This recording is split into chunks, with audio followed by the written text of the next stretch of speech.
আসসালামু আলাইকুম ওয়া রাহমাতুল্লাহ। আলহামদুলিল্লাহি রাব্বিল আলামিন ওয়াসসালাতু ওয়াসসালামু আলা রাসূলিহিল কারীম ওয়া আলা আলিহি ওয়া সাহবিহি ওয়া আহলি বাইতি আজমাইন। বাংলাদেশ জামাত ইসলামী ঐতিহ্যবাহী খুলনা জেলার খান জাহান আলী প্রশাসনিক থানার উদ্যোগে আয়োজিত আজকের এই কর্মী সম্মেলনের সম্মানিত সভাপতি, সম্মানিত বিশেষ অতিথি, খুলনাবাসীর প্রিয় নেতা, ফুলতলা ডুমুরিয়ার মানুষের আপনজন, সাবেক সংসদ সদস্য, বাংলাদেশ জামাত ইসলামীর সম্মানিত সেক্রেটারি জেনারেল জনাব মিয়া গোলাম পরওয়ার, মঞ্চে বসা অন্যতম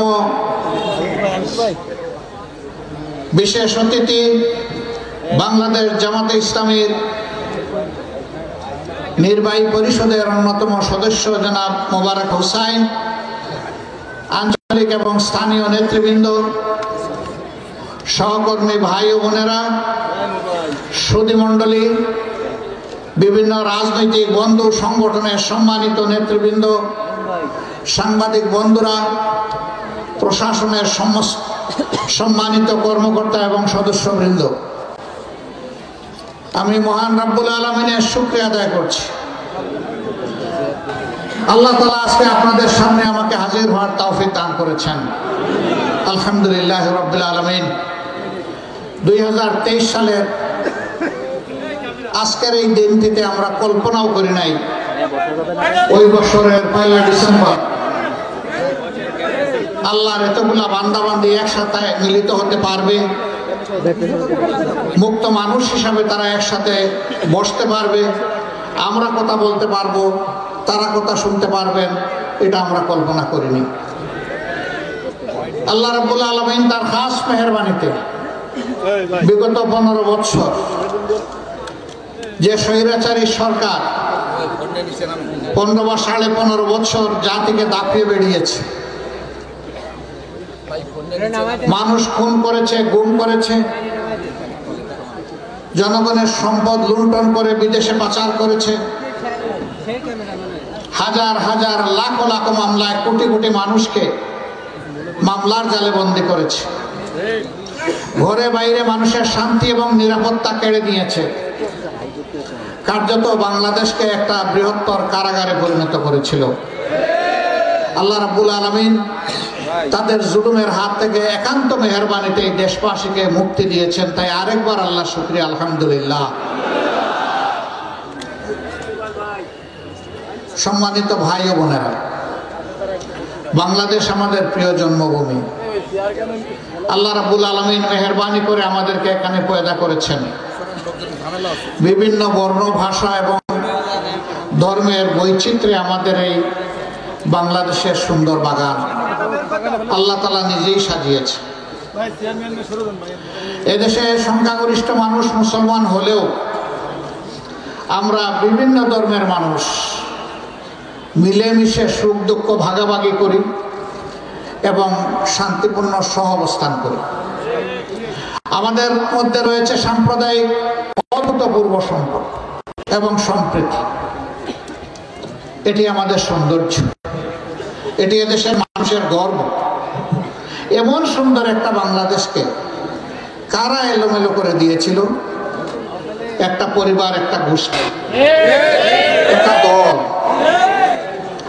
এরা পরিবারকে দেখেছে আগে, এরপরে দেখেছে গোষ্ঠীকে, এরপরে দেখেছে দলকে, তারপরে জুলুম চাপিয়ে দিয়েছে জনগণের ঘাড়ে। এরা ছিল হিংসুক, এরা ছিল সংকীর্ণ মনা, এরা ছিল বেদরদি, এরা ছিল বেপরোয়া। এরা না আল্লাহকে ভয় করেছে, না মানুষকে সম্মান এবং সমীহ করেছে। এরা মানুষকে মানুষ গণ্য করে নাই, এরা মানুষের উপর তাণ্ডব চালিয়েছে। সেই জেল জুলুম, খুন এবং গুমের শিকার সারা বাংলাদেশের মানুষ। সারা বাংলাদেশে কাড়ি কাড়ি লাশ আর ছোপ ছোপ রক্ত। 2006 সালের 28 অক্টোবর লগিবরটার তাণ্ডবের মাধ্যমে স্পষ্ট দিবালোকে আদম সন্তানদেরকে খুন করার মধ্য দিয়ে তাদের খুনের রাজত্ব শুরু হয়েছিল। তারপরে আমরা দেখতে পেয়েছি 2009 সালে 10 জানুয়ারি ক্ষমতা বসার পর থেকেই তারা তাদের খুনের অস্ত্রকে আবার শান দিয়েছে। পরের মাসে 25 এবং 26 তারিখ ঢাকার পিলখানায় তৎকালীন বিডিআরের সদর দপ্তরে বাংলাদেশের দেশপ্রেমিক সেনাবাহিনীর 57 জন চৌকস প্রতিশ্রুতিশীল সেনা অফিসারকে তারা নির্দয়ভাবে হত্যা করেছিল। তাদের পরিবারের সদস্যদেরকে হত্যা করেছিল। লাশগুলা নির্মমভাবে সেদিন ড্রেনের পানিতে ভাসিয়ে দিয়েছিল। কতিপয় লাশ তারা গুম করে ফেলেছিল। আলো নিভিয়ে অন্ধকারে তারা মানুষ খুন করে নির্বিঘ্নে তাদেরকে পালিয়ে যেতে দেওয়া হয়েছিল।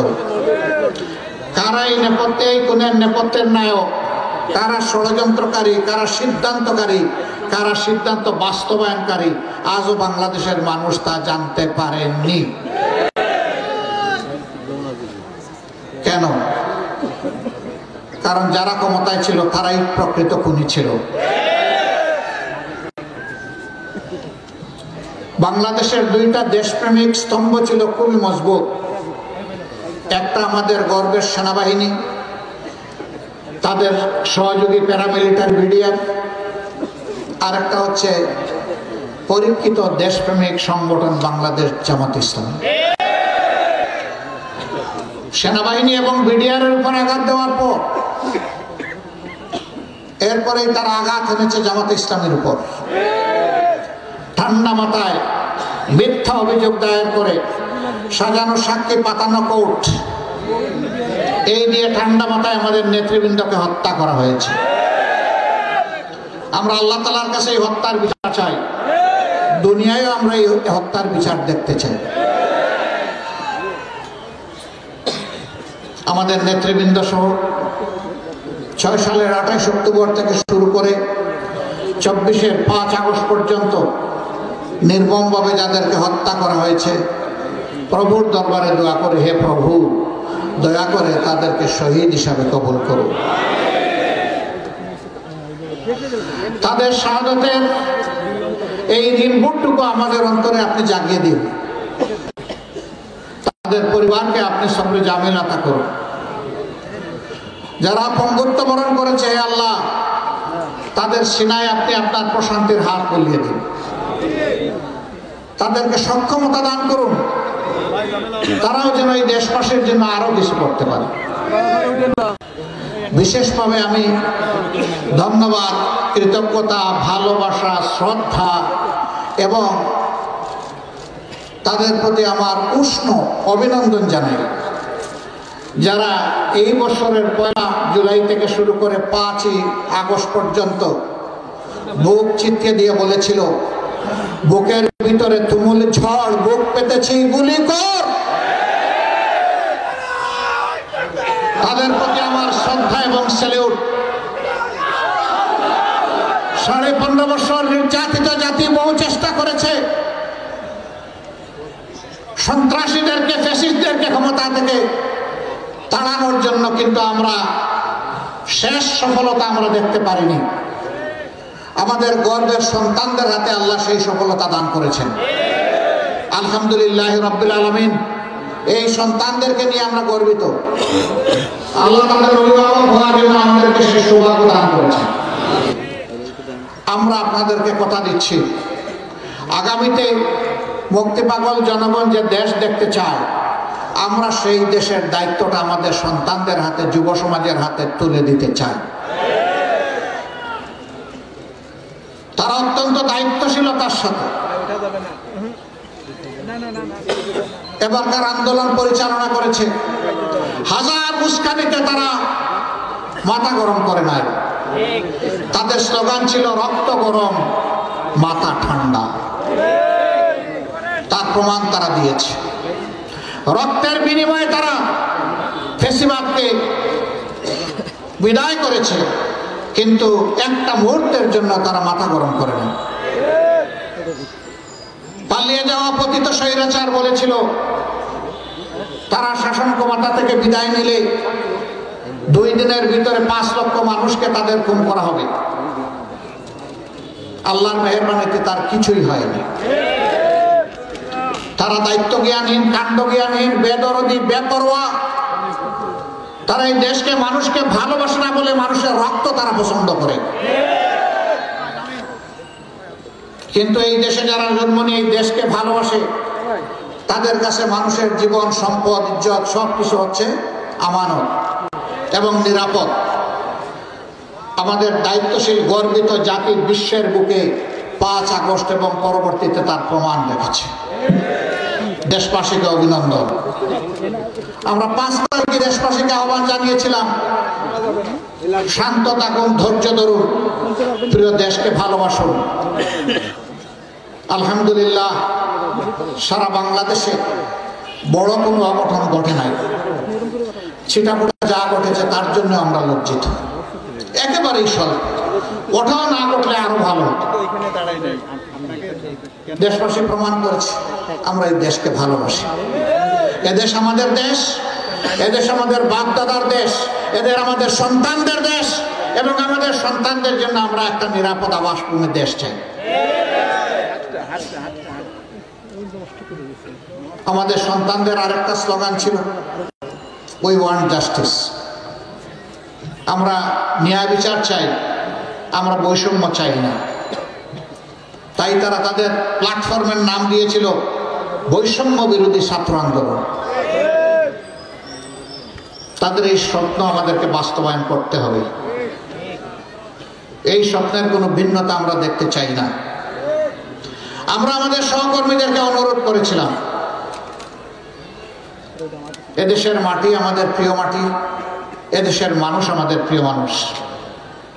সুতরাং বুকে যতই দুঃখ, ব্যথা, বেদনা থাকুক, আমাদের হাত যেন কারো জীবন, সম্পদ এবং ইজ্জতের উপরে না পড়ে। মহান প্রভুর শুকরিয়া, বাংলাদেশের 56,000 বর্গমাইল জুড়ে ছোট্ট এই দেশটির কোনো 1 ইঞ্চি জায়গা থেকেও আমাদের কোনো ভাইয়ের বিরুদ্ধে কোনো অভিযোগ নেই। এটি আমাদের কৃতিত্ব নয়, যে আল্লাহ তাআলা আমাদেরকে সঠিক বুঝ দিয়েছিলেন, এটা সেই আল্লাহ তাআলার কৃতিত্ব। আরেকবার আল্লাহ শুকরিয়া, আলহামদুলিল্লাহ। এই বিজয়ের পর আমরা বলেছিলাম উল্লাস নয়, যে আল্লাহ আমাদেরকে এই বিজয় উপহার দিয়েছেন, সেজদায় পড়ুন, চোখের পানি দিয়ে সেই আল্লাহ শুকরিয়া আদায় করুন। বলেছিলাম রোজা রাখুন, রোজার মাধ্যমে আল্লাহ শুকরিয়া আদায় করুন। বলেছিলাম গরিবের পাশে দাঁড়ান, একটু সাদকা করে, তার মাধ্যমে আল্লাহ শুকরিয়া আদায় করুন। আল্লাহ তাআলা এই নিজাম আমাদেরকে শিক্ষা দিয়েছেন সূরা নসরে, ফাসাব্বিহ বিহামদি রাব্বিকা ওয়াস্তাগফির। এমন বিজয়, এমন সুসংবাদ, এমন সুদিন যদি তোমাদের কখনো আসে, তোমাদের দায়িত্ব হচ্ছে আল্লাহ তাআলার পবিত্রতা ঘোষণা করা, তার প্রশংসা করা, এবং এই কাজ করতে গিয়ে মানুষ হিসেবে তোমাদের যে ভুল ত্রুটি হয়েছে তার জন্য আল্লাহর কাছে ক্ষমা চাওয়া। আমরা মহান রবের কাছে ক্ষমা চাই। মানুষ আমরা, ভুল এবং ত্রুটি দুটোই আমাদের হয়। আল্লাহ যেন তার নিজ দয়া গুণে গফুরুর রাহিম নামের খাতিরে আমাদেরকে ক্ষমা করে দেয়। বন্ধুগণ, স্বৈরাচার তো স্বৈরাচারী গোনা করলো, আমরা কি করবো? আমরাও কি জাতির সাথে সেই একই ব্যবহার করব? কি একই ব্যবহার করব? হ্যাঁ, এই জাতির একটা আশার ঠিকানা আমাদেরকে প্রস্তুত করে দিতে হবে। আমরা কি করতে চাই? আমাদের সন্তানদের এই স্লোগানকে সম্মান জানিয়ে আমরা সামাজিক ন্যায় বিচার কায়েম করতে চাই। আমরা ঘুষ মুক্ত, দুর্নীতি মুক্ত একটা সমাজ গড়তে চাই। বাংলার জমিনে আমরা কোনো চাঁদাবাজ এবং দখলদার দেখতে চাই না। আমরা দেখতে চাই আমাদের ছেলে হোক, মেয়ে হোক, ঘর থেকে বের হবে নিঃসংকোচে শিক্ষা নেওয়ার জন্য, আবার মা বাবার বুকে ফিরে আসবে নিঃসংকোচে, স্বস্তির সাথে। আমরা এই সামাজিক নিরাপত্তা নিশ্চিত করতে চাই। আমরা চাই আমাদের মেয়েরা, বোনেরা, মায়েরা তারা ঘরে নিরাপদ থাকবেন, তারা রাস্তায় নিরাপদ থাকবেন, তারা কর্মস্থলে নিরাপদ থাকবেন, তারা মর্যাদা এবং নিরাপত্তার সাথে সমাজ গঠনে, দেশের উন্নয়নে তারা ভূমিকা রাখবেন। আমরা এমন একটি সমাজ চাই যেই সমাজে উঁচু নিচুতে বিশাল ব্যবধান থাকবে না। আজকে আপনাদের প্রিয় মানুষ, প্রিয় নেতা অধ্যাপক মিয়া গোলাম পরওয়ার তিনি বলে গেলেন এখানে অনেকগুলো মিল বন্ধ হয়ে গিয়েছে, সরকারি 26টা মিলের সবগুলো বন্ধ, এখানেও 5টা মিল ছিল বন্ধ। সেই বন্ধ মিলের কর্মকর্তারা সরকারের বেতন নিয়মিত পেলেও গরিব শ্রমিকেরা তাদের পাওনাটুকু পাচ্ছেন না। আমরা এই বৈষম্য দেখতে চাই না। সরকারের সামর্থ্য না থাকলে জনগণকে বলবে, তাহলে কর্মকর্তা যারা তারা তো সামর্থ্যবান মানুষ, তাদেরকে দিতে আমাদের কোনো আপত্তি নেই, কিন্তু আমার গরিব ভাই বোনদেরকে কেন বঞ্চিত করতে হবে?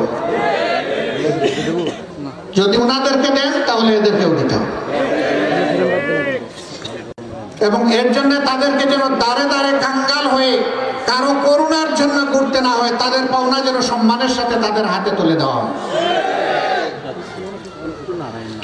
এখানে বিল ডাকাতিয়ার কথা বলেছেন, দীর্ঘদিনের জলাবদ্ধতা মানুষকে ভোগাচ্ছে। কৃষক মাঠে ফসল ফলাবে, তাকে মাঠটা তো তার হাতে আমার তুলে দিতে হবে, এইটা তুলে দেওয়ার দায়িত্ব হচ্ছে সরকারের। সেই মাঠে সবুজ ফসল ফলাবে আমার কৃষক। এই জন্য কৃষিতে বিপ্লব আনার জন্য এগ্রো ইন্ডাস্ট্রিতে এই দেশে সর্বোচ্চ গুরুত্ব দিতে হবে। এটি হবে গুরুত্বের 1 নম্বর খাত। কারণ এদেশে যারা মানুষ কিছু অবলম্বন করে বাঁচে, তাদের শতকরা 72% হচ্ছে কৃষক অথবা কৃষক নির্ভর। কৃষিকে হত্যা করে দেশ বাঁচবে না। কৃষক বাঁচলে দেশ বাঁচবে, শ্রমিক বাঁচলে দেশ বাঁচবে। অতএব কৃষক এবং শ্রমিককে বাঁচানোর জন্য যা করা দরকার সেইটা করতে হবে। আমরা এমন একটা বাংলাদেশ চাই, আমরা পরনির্ভরশীল একটা বাংলাদেশ চাই না, যে বিদেশ থেকে পেঁয়াজ, রসুন, আদা, হলুদ, মরিচ না আসলে আমার দেশে চুলায় আগুন জ্বলবে না, এমন বাংলাদেশ আমরা চাই না। আমরা চাই আমাদের কৃষকের হাতকে কর্মীর হাতে শক্তিশালী করতে। সেই শক্তিশালী হাত দিয়ে আল্লাহ যেন জাতির প্রয়োজন পূরণের জন্য সমস্ত কিছু এখানে উৎপাদন করার ব্যাপারে আল্লাহর আসমান থেকে তিনি যেন বারাকা পাঠান, এমন একটি দেশ আমরা চাই। একজন গরিবের সন্তান জন্ম নেওয়ার পরে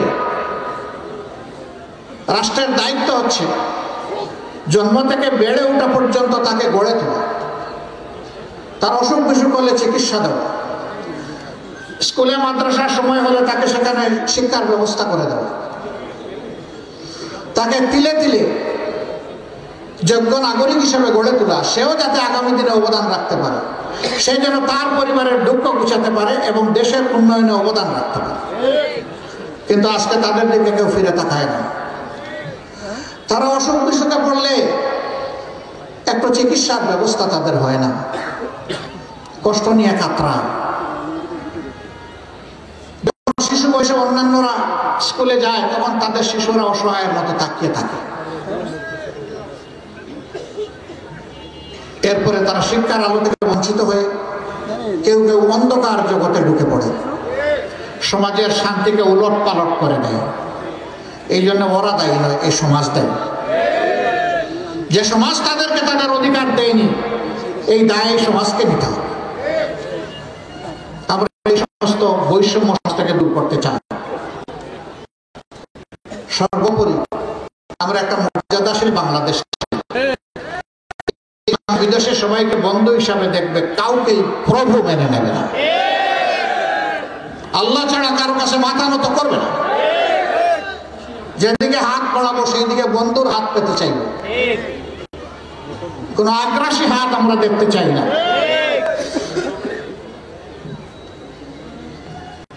সম্মানিত ভাই ও বোনেরা, এত এত কাজ কে করবে? আল্লাহর ফেরেশতারা আসমান থেকে এসে? কারা করবে? জমিনের মানুষেরা করবে। এই গুরুবার দায়িত্ব নেওয়ার জন্য আপনারা প্রস্তুত হতে রাজি আছেন? আপনারা রাজি আছেন? আল্লাহ তাআলা আপনাদের কণ্ঠ এবং হাতগুলাকে কবুল করুন। তাহলে দেশপ্রেমের নমুনা আমাদের মধ্যেই ফুটিয়ে তুলতে হবে। আমাদের প্রত্যেকটি কাজ হবে জনবান্ধব, জনকল্যাণমূলক। মানুষকে দুনিয়ার মুক্তি এবং আখিরাতের মুক্তির জন্য আমরা ডাকব। দুনিয়ার মুক্তি নিশ্চিত করার জন্য আর অনেক ত্যাগের জন্য আমাদেরকে প্রস্তুত হতে হবে। আমরা একটা সুশৃঙ্খল শান্তিপ্রিয় বাংলাদেশ কামনা করলেও কেউ কেউ আছে আমাদেরকে একটা মিনিটও শান্তিতে থাকতে দিতে চায় না, আমাদের শান্তি কেড়ে নিতে চায়। তাই আমাদের আকাশে মাঝে মাঝে কালো মেঘ, আবার কখনো কালো শকুনের ছায়া দেখা যায়। আল্লাহ তাআলার দরবারে দোয়া করি কালো মেঘ এবং কালো শকুন যেন আল্লাহ বাংলার আকাশ থেকে সরায় দেন। আমাদেরকে এই ব্যাপারে চৌকস দৃষ্টি দিয়ে খেয়াল রাখতে হবে ইনশাআল্লাহ। আমরা প্রিয় দেশকে ভালোবাসি, আল্লাহর নবী প্রিয় দেশকে ভালোবাসতেন। হিজরতের সময় মক্কা থেকে মদিনায় যাওয়ার সময় আল্লাহর রাসূল কেঁদেছেন আর বলেছেন, হায় মক্কা, তোমার সন্তানেরা আমাকে থাকতে দিল না। ভালোবাসা আল্লাহর দান। আমরা সেই জন্মভূমিকে ভালোবাসি। এই ভালোবাসার জায়গা থেকে আমরা আল্লাহর কাছে তৌফিক চাই। আল্লাহ যেন এই দায়িত্বের জন্য আমাদেরকে কবুল করেন। ভাই ও বোনেরা, জ্ঞানের আলোয় নিজেদেরকে সমৃদ্ধ করতে হবে। কল্যাণের দাওয়াত মানুষের দুয়ারে দুয়ারে পৌঁছে দিতে হবে। মানুষের বিপদে আপদে বন্ধু হয়ে তাদের পাশে দাঁড়াতে হবে। মানুষের মধ্যে আশা জাগাতে হবে যে এই সমাজের উত্থান সম্ভব। এটাকে একটা শ্রেষ্ঠ জাতি হিসাবে, দেশ হিসাবে গড়ে তোলা সম্ভব। আল্লাহ তাআলা আমাদেরকে নিজের জীবনে পরিবর্তন এনে জাতির জীবনকে পরিবর্তন করার তৌফিক দান করুন। সাংবাদিক বন্ধুরা এখানে এসেছেন, অত্যন্ত শ্রদ্ধা এবং বিনয়ের সাথে বলতে চাই, আপনাদের ভালো লাগে হুবহু আমাদের বক্তব্যটা দেবেন। আমাদের বক্তব্যের নামে আপনাদের কোনো বক্তব্য আমাদের উপর ছাপাবেন না।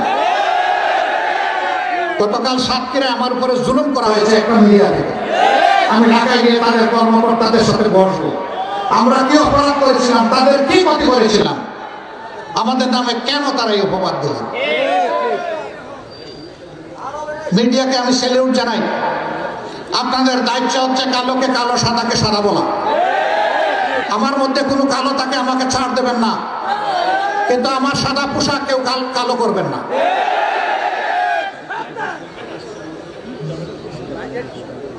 আপনারা এক সময় ভয়ে সংকোচে চাপে বিধ্বস্ত ছিলেন।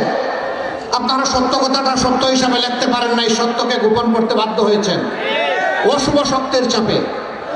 আমরা এটার জন্য মাইন্ড করব না, কিন্তু এখন তো আপনারা মুক্ত। এখন কেন আপনার নিজের চিন্তা করবেন যুক্ত? আপনার চিন্তা আপনি বলুন, আমার মুখে বলতে চান কেন? শুধু আমার কথা বলছি না, কোন মানুষের কথাকে মেলাফাইট করা উচিত নয়, টুইস্ট করা উচিত নয়, বিকৃত করা উচিত নয়, জাতিকে বিভ্রান্ত করা উচিত নয়। মিডিয়া অত্যন্ত দায়িত্বশীলতার সাথে এখন তারা কাজ করছেন। দেশপ্রেম তাদেরও আছে, এই দেশ তাদের, আমাদের সবার। যারা এই দায়িত্ব নিয়ে স্বচ্ছতার সাথে কাজ করছেন, আমি তাদেরকে স্যালুট জানাই। আপনাদের পাশে আমরা আছি। এটা আমার বিপক্ষে গেলেও আপনার পাশে আমি থাকবো, যদি জিনিসটা ন্যায়সঙ্গত হয়, সত্য হয়। প্রিয় দেশবাসী, একটা ভালো সমাজ যারা গড়তে চাইবে, সমালোচনা এবং যন্ত্রণা তাদেরকে পিছ ছাড়বে না, এটাও আমরা বুঝি। যে কিছু করে তার সমালোচনা হবে, যে কিছুই করে না তার নিয়ে জনগণ কথা বলে না। সমালোচনাকে আমরা এনকারেজ করি। সমালোচনা হোক গঠনমূলক, সমালোচনা হোক দেশপ্রেমের, সমালোচনা হোক জাতিকে সামনের দিকে এগিয়ে নেওয়া। ধাক্কা দিয়ে জাতিকে পেছনের দিকে ফেলে দেওয়া কোনো দেশপ্রেমিক মানুষের কাজ হতে পারে না। এটা মিডিয়ার না, সাধারণ মানুষের না। আমরা সমালোচনাকে ভয় পাই না, বরঞ্চ আমরা অভিনন্দন জানাই সেই সমালোচনা যা জাতির জন্য উপকার হয়। আমরা ওই সমালোচনাটা চাই। আমরা মিডিয়ার ভাইদের কাছে কৃতজ্ঞ, তারা তাদের পেশাগত দায়িত্বের কারণে এখানে এসেছে। আমরা দেশবাসী এবং আপনাদের ন্যায্য কাজে, দেশ গঠনের কাজে, দেশপ্রেমের কাজে আপনাদের সমর্থন চাই, দোয়া চাই, ভালোবাসা চাই, সাথে চাই, পাশে চাই। মেহরবানি করে আমাদের কথাগুলো আপনারা জাতি এবং বিশ্ববাসীর কাছে পৌঁছে দেবেন। আজকের এই সম্মেলন অসময়ে অনুষ্ঠিত হচ্ছে, এখন অফিস টাইম, খোলার দিন, তারপরে হাজার হাজার নরনারী এখানে চলে এসেছেন। আমরা অভিভূত, আমরা অভিভূত। আল্লাহ তাআলার দরবারে দোয়া করি, আল্লাহ আপনাদের এই ত্যাগকে কবুল করুন। আস্থা জন্মেছে, দেশের জন্য, মানুষের জন্য ডাক দিলে সহকর্মীদেরকে পাওয়া যাবে ইনশাআল্লাহ। আমরা দেশবাসীকে সাথে নিয়ে লড়াই করব, আমাদের যুব সমাজকে বুকে ধারণ করে আমরা লড়াই করব এবং ইনশাআল্লাহ আমরা মিলেমিশে এই দেশকে মুক্ত করব ইনশাআল্লাহ। দেশ এখনো পুরা মুক্ত হয়নি, সমাজে হাজার জাতের জঞ্জাল এখনো রয়ে গেছে। ওই জঞ্জাল আমাদেরকে পরিচ্ছন্ন করে ফেলতে হবে ইনশাআল্লাহ। এ দেশ হবে এমন দেশ, সকল শ্রেণী পেশার মানুষ, মোটে মাঝি, কুলি, মজুর, ডাক্তার, ইঞ্জিনিয়ার, ব্যবসায়ী, আইনজীবী, সাংবাদিক, আলিম উলামা, সকলে মিলে প্রিয় দেশ আমাদের, সকলের হাত এক মোহনায় মিলিত হয়ে ঐক্যবদ্ধভাবে আমরা এই জাতিকে গড়তে চাই ইনশাআল্লাহ। এই জন্য জাতীয় স্বার্থ, সকল জাতীয় ইস্যুতে আমরা জনগণের ঐক্য চাই। এই ঐক্য হোক ইস্পাত কঠিন ঐক্য, সেই ঐক্য বুকে ধারণ করে আল্লাহ তাআলার সাহায্য নিয়ে আমরা সামনে এগিয়ে যাই। আল্লাহ আমাদের সহায় হন। আল্লাহ হাফিজ। বাংলাদেশ জিন্দাবাদ, বাংলাদেশ জামাত ইসলামী জিন্দাবাদ। আসসালামু আলাইকুম ওয়া রাহমাতুল্লাহি ওয়া বারাকাতুহু।